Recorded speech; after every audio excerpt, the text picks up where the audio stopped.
Bonjour et bienvenue dans Parcours de Femmes. Aujourd'hui, on peut dire que notre invitée a réussi sa reconversion. Après 11 années passées dans la publicité, elle est à la tête de l'agence du don en nature et aide chaque année 600 000 personnes dans le besoin.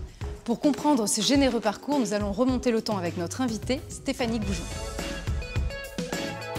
Bonjour Stéphanie. Bonjour Carole. Quel est votre quotidien? Il y a en France chaque année plus de 600 millions d'euros de produits neufs non alimentaires que les entreprises sont contraintes de détruire, alors que dans le même temps, il y a 8,7 millions de personnes qui vivent en dessous du seuil de pauvreté. Et donc mon job, au début et encore aujourd'hui, parce qu'on n'a que 5 ans, c'est comme Shiva, avec 7 bras.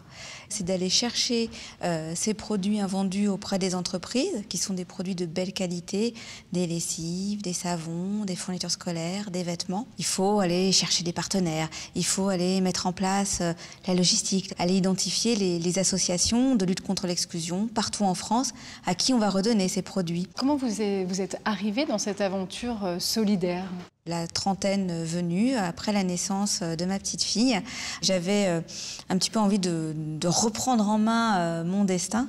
Donc plus tournée vers le solidaire, plus tournée vers le respect de l'environnement. J'ai quitté mon métier de publicitaire pour après devenir directrice générale de l'association. J'ai utiliser beaucoup des compétences qu'on peut avoir dans la publicité, qui est un métier qui est assez dur, je les ai vraiment utilisées au profit de cette mission d'intérêt général. Et il fallait tout construire, donc mettre en place en fait une plateforme qui à la fois est logistique et digitale entre les entreprises et les associations. Et comment on dirige une telle équipe? Comment on dirige une telle équipe? Déjà, on est contente de se lever le matin, d'être mobilisé par cette cause solidaire. Vraiment, on a structurer une nouvelle filière du don avec une logique, j'allais dire, d'impact. Donc, je voulais tout de suite être puissant, apporter une réponse massive à cette problématique. Et du coup, il faut perpétuellement continuer à innover. Et vous considérez justement votre profession comme un métier ou comme une véritable mission?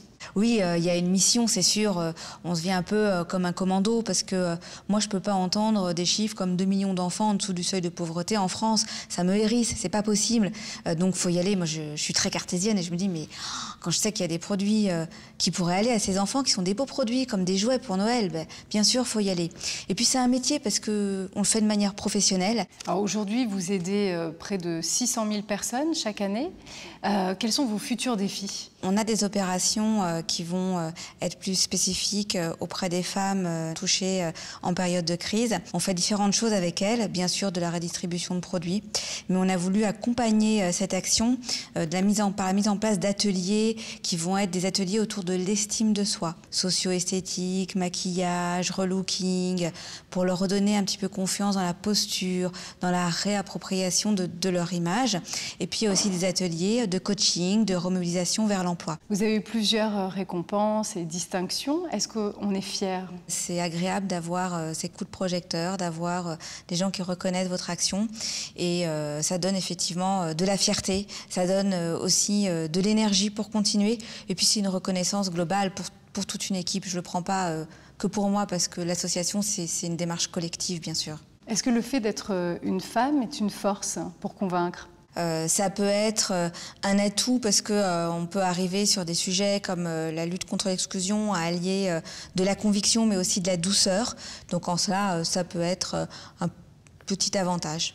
Avant de travailler dans la publicité, quel a été votre parcours, vos études? Alors j'ai fait HEC, j'ai démarré en fait mon parcours par du conseil en stratégie et puis après je suis très vite allée dans la publicité où j'ai travaillé pendant 11 ans. Quand vous étiez enfant, adolescente, est-ce que vous aviez déjà en vous ce genre de projet solidaire? Pas forcément. Avant, j'étais picousée à l'indépendance économique des femmes par ma maman. Et quelle petite fille vous étiez? Vous rêviez de quoi, enfant? De faire de grandes choses. J'avais envie de faire des choses pour mon pays, je pense. J'avais un côté un petit peu patriote. Si vous deviez adresser ce message, un message à des jeunes générations de femmes, ce serait lequel? Faites-vous confiance, libérez votre parole et affichez vos ambitions. Très bien. Écoutez, je vous remercie beaucoup Stéphanie. Merci Carole. Pour terminer l'émission, je vais prendre une photo de vous.